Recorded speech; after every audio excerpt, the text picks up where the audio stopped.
Ladies and gentlemen, I welcome you to my English channel, Soldier Speaks English. I am Adil Raja, and you're watching me as the part of this program in which I'm going to talk about the movie Dhurandar. Why? Why I'm going to talk about it?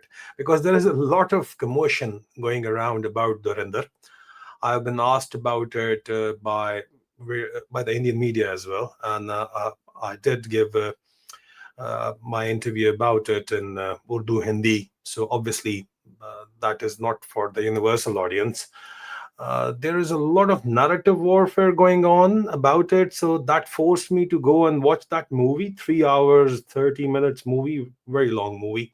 So I'm going to tell you my impressions of the movie. Keep it be my impression being a third generation Pakistan Army officer who talks facts, not fiction, who's seen the other side of the story, who is not part of the pond. All right, कुएं का मेंढक नहीं है, who's gone out and who's seen the world and who can now relate, who's got stakes in the game as well. Being a third generation officer, I know what's actually, I know the military, I know the narrative. I have never served in Karachi, mind you, but I know the game. It doesn't mean I've not been there. I've been on duty in Karachi, but I've not been involved into the politics of Karachi. But since the Dhurandar movie is based in and around Karachi and Balochistan, of course, but I know a few facts, so I can differentiate facts between fiction. The research by Aditya Raj Cole is no doubt a deep research, all right, and the movie overall, the war of narrative overall, can be termed as a bit biased, but that's natural because if the Indians are going to make the movie, it will be a bit biased. It is going to present, the narrative from their side, but you cannot literally say that in the movies, regular movies, narrative movies, you will see the Pakistanis as wearing caps, topis, and saying "Ji Janab, Janab, Janab." Well, there was not much Janab, Janab, Janab in the movie. It was representing a realistic picture and the realistic underworld scene. And the underworld scene, mind you, is not restricted to Pakistan. The criminal networks and the criminal empires is not only limited to Pakistan. India is also suffering from the same criminal and underworld nexus and in the politics. And even in the movie, to their credit of the team which made Dhurandar, to their credit, I would say that they acknowledge the fact. The character, I believe, who's representing Ajit Doval as the IB chief, said that, listen, we have infiltrated the Karachi underworld, Karachi mafia, but we cannot infiltrate UP's mafia. So the criminal nexus is the political criminal nexus is the same in India and Pakistan. But let me tell you something that there is a twist in Pakistan. Since the military is involved and Joe, they were talking about Bade Bhai, Bade Bhai. So the next part of the movie is coming somewhere in March. They're talking about Bade Bhai. The Bade Bhai is always the ISI. And the ISI and the Pakistani ISI is controlled by the Pakistani army chief, the military, currently Asim Munir, Mullah Munir. The Indians call him Mullah Munir, but in the evening he's Chachu Whiskey. He's just trying to fool everyone around. And I've done, I'll be coming out with a special program in Urdu, and of course Hindi people, audience can also watch it, the revival of the Mullacracy, Mullacracy Reloaded, the Mullah Military Alliance, the revival of the Mullah Military Alliance in Pakistan. That you need to see to understand the Bade Bhai wala concept. But as a whole, from the point of narrative, talking about Balochistan and talking about the Karachi's underworld, I would say I'm not going to bore you with a very long narrative analysis. I would say that the research was pretty good because this is what the Pakistani side has always been saying. We've always been saying that these are the Indians who infiltrated in the Karachi's underworld and Karachi's criminal networks and Balochistan's networks. and they are the one who are involved, and their Indian intelligence are have infiltrated, and they're controlling things. Well, they're not controlling things, they might be manipulating things. They're doing what they're doing, but the Indians, for the first time in the movie Dhurandar, have acknowledged that yes, we've been doing it. So that is something which is not only surprising, but very heartening to see. Of course, they've got their own angle. They are trying to tell you that this is the new India, and we are come and hum ghus ke marenge, the kind of a concept that we'll infiltrate you, yes, and we will do this, yes. So I believe that the part two of the movie is going to cover the killings of the Pakistani militant leadership who were involved in India, uh, in Kashmir, and as a whole, overall in India, who were being protected, not only the Lashkar leadership and the Muslim leadership, but the Sikh leadership as well, who've been assassinated in Pakistan, in Lahore, in Punjab, in Karachi, by the Indian intelligence through targeted assassination attempts by using criminals, such criminal networks which have been shown in Dhurandhar. It is actually going on. And blame was labeled at General Kamar Javed Bajwa and the ISI, that how come they are unable to secure this these militant leadership who are being killed in broad daylight by the Indians. So I think the part two is going to go in that direction. But yeah, they have been able to infiltrate Pakistan and successfully take on the targets which are being protected by Pakistan. And through Asim Munir, the revival of the Mullah military alliance, by giving VVIP protocols and the special services group of commandos security to people like Hafiz Saeed and people like Mulana Masood Azhar. But the Mullah, that is why Asim Munir got the name of Mullah Munir, right? So yeah, there is a revival. It is a real struggle. It is a real tussle. It is far and beyond than this usual, war of narrative or a movie. Although a lot of characters were glamorized, and like Rahman Dakait was glamorized to a next level. He was a criminal at the end of the day, but he's been glamorized like anything. I mean, you showed him as a criminal, but the way Akshay Khanna portrayed him, did his part. It has given him a next level touch. I'm sure Chaudhry Aslam's wife, she's got a lot to say about that as well, and she has. In fact, I was listening to her. She did say a lot of stuff, and she said, "Well, you guys have really, pumped him up as something larger than life figure. He's not a larger than life figure. He wasn't, but that's what she says because of obviously her late husband, her slain husband. Well, he was also larger than life, right? And in the Pakistani culture, in the Indian culture, extrajudicial killings are known as encounters. They're very proud of these encounters, and it is not very normal, but that is the way our culture works. Talking about the entertainment side of it, I don't want to get into the entertainment side myself, so I've got an idea.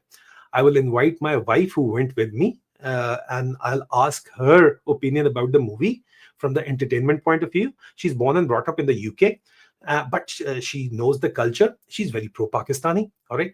So let's hear from a Pakistani uh, origin, British born girl what she thinks of the movie. She was sitting with me, and I haven't told her that I'm going to bring her on in the program. So I'm going to pause the program and I'll invite her. You won't be able to see her obviously, but because she don't like that, and I won't like that. I'm like that because we are under a lot of threats, and the troll factories and the Pakistani military establishments. Troll factories and the Pakistani government's troll factories, they target us, and if they get her footage, then they're going to misuse us, misuse the footage. So obviously, but you'll be able to see her picture. Let me invite her and let's ask her the entertainment side of it, because the music was really next level bombastic. The way, especially the entry of Akshay Khanna and the Balochistan and the Balochi dance. I love it. I just loved it. But let's hear her out. Obviously, she'll have some political opinion. I can't restrict that. But let's hear her out.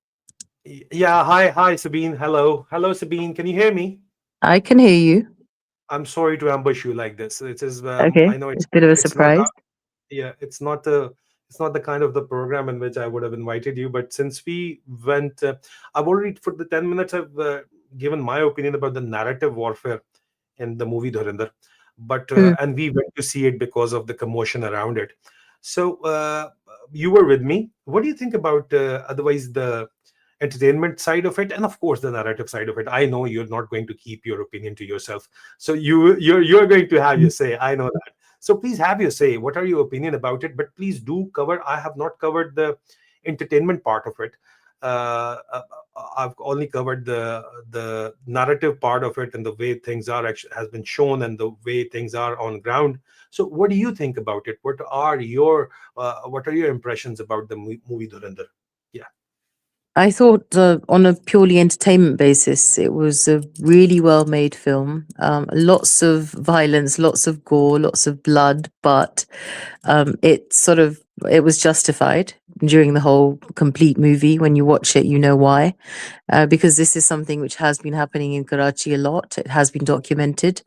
Um, Personally, I really enjoyed the film as far as the entertainment part was concerned. It was a really good atmosphere You're gonna get us in watching trouble, it. Sabine. You're gonna get us What? in trouble. Why? Yeah, why? I They're think gonna say you it was a good gaddar hai, film. gaddar hai. The They're truth. gonna say you gaddar hai. इसमें कोई गद्दारी नहीं. Or Yeah. is it Urdu or English? I'm not sure It's what we're. English. Sorry, it's in English. Yeah, gaddar Okay, means okay. traitor. We are Pakistanis, and Pakistanis saying that something has been made good by the Indians would give them label. You have to keep in mind that no matter how hard they tried, which I don't think they did, to be unbiased, there was a lot of bias in it, a lot of All right. anti-Pakistan, but at the same time, a lot of factual information was given. I think, as a people, including Indians, Pakistanis and Indians, need to admit where we're flawed. We need to admit where we're wrong. We need to admit where we need to improve, Yeah. both sides. Yeah. Obviously, being a propaganda movie, I wouldn't call it a complete propaganda movie. I think it was something which fascinated Indians, which is the kind of situation, the Liari situation, and the politics behind it. So they made a film on it. And obviously, they had to appease their audience, which is the majority of Indians. And for that, they had to put in a lot of anti Pakistani elements in it. But yeah, Hmm. there was truth, there was entertainment, there was also a lot of fabrication. They didn't show the good sides of Pakistan, which they should have if they wanted to make a complete film, but then that would have cost them an audience. So that's my personal belief. So about the movie itself, I've already covered the narrative. What do you think about the movie Mm. itself? Yeah. I've just So told you, I really enjoyed it. I think it was a good movie, well made. It was exciting. It gave a story. It was highly believable. If somebody doesn't know the insides of politics and what's going on within Karachi, Pakistan, then for them that would have been the truth. But people that do know it, they need to explain the actual truth. And yeah, lots. The songs were amazing. The songs were there was a few parts where I thought, okay, well, if they're in Karachi, why are they speaking Punjabi? Why are they trying to promote Punjabi parts? Why they there are a lot of Punjabis in Karachi. They're No, the no, one of who run. course, no. I understand that, but the people that weren't Punjabi were also sort of pushed into that Punjabi style, where they were the abusive language they were using instead of using the ban word, the ban word, they used the ban word. So you understand That's that, what. don't you? Yeah, but that's actually I No, think no, a no, bit. no, no, no, no. As far as the Karachi side is concerned, I know for a fact that they used the ban, not the ban. So the ban word was used, the Punjabi word. So that was quite confusing for me. So if they're trying to portray someone from Karachi, why are they trying to say that the whole of the country is always going to be speaking in Punjabi style, which is, I think, a bit of an exaggeration. So out of 10, how what's the score you're going to give the movie? Okay, do I get into trouble for being honest here? Don't, I don't you don't really care about it. Just I be no, honest. I don't care. I definitely don't care. But the thing I would take numbers away from was the biased. So I would give it an 8.5. It's a very high That's rating from my part. very, very high rating from Sabine. She's got standards. She married me, Yeah. obviously. You see. Okay, your standards are much higher, by the way. So Oh yeah, keep I it. married you. All right. But So I'm personally, waiting for the second I'll part. give it. You give 8.5. I think that's a fair It's one rating. of those movies, and I mean, I've seen quite a few movies which I don't like repeating. I'm not the kind of person who likes watching a movie again and again, but it's one of those movies that I would like to watch again. and maybe Fair many enough. times. It's one of those. Fair enough. Fair enough. So And the looking forward. sequel is coming in March, end of Yeah. March. So Yeah. I'm quite excited about that. All right. So, ladies and gentlemen, that was that. And just we wanted to give an impression because I was being interviewed about the movie. I thought we should also, give out our honest expression about the movie and what it was about and what's actually going on. So, thank you so very much, Sabine, for joining me. Ladies and gentlemen, if you would Thank you for like, having me. oh, Surprising, you but thank you for having me. well, ladies and I gentlemen, wasn't let us know. prepared. No, no, no, you're good enough. You were good enough. You're always at your best, but you're not prepared yet. Otherwise, you stress too much. That's your problem. I do. I do. Okay. So, ladies and gentlemen, if you want us to see, if you want to see us together, or if you want to, hear me out more often on topics like this, please do leave it in your comments. Do subscribe to Soldier Speak English, and if you like the video, do share it. Thank you so very much. Thank you, Sabine, for joining Thank in. you. Thank you for having me. Ta-ta. Bye.